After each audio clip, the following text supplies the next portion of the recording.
জুলাই গণ-অভ্যুত্থানে নারায়ণগঞ্জের ১০ জনকে হত্যার ঘটনায় মানবতাবিরোধী অপরাধ মামলায় সাবেক এমপি শামীম ওসমান সহ ১২ আসামির বিরুদ্ধে আনুষ্ঠানিক অভিযোগ গঠনের বিষয়ে আদেশ আজ। বিচারপতি গোলাম মর্তুজা মজুমদার নেতৃত্বাধীন আন্তর্জাতিক অপরাধ ট্রাইব্যুনাল ১-এ হবে এ বিচারিক কার্যক্রম। পরে একই ট্রাইব্যুনালে আন্দোলন দমনে ইন্টারনেট বন্ধ করে হত্যার নির্দেশ সহ ৩ অভিযোগে হাসিনা পুত্র সজীব অজেদ জয় ও সাবেক আইসিটি প্রতিমন্ত্রী জুনায়েদ আহমেদ পলকের বিরুদ্ধে সাক্ষ্য নেওয়া হবে।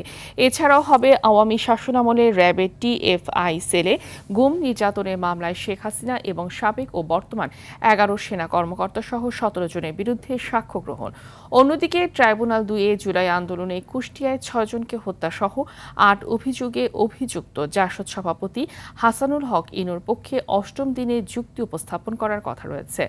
সকালে এসব মামলায় গ্রেফতার মোট ১২ আসামিকে ট্রাইব্যুনালে হাজির করা হয়।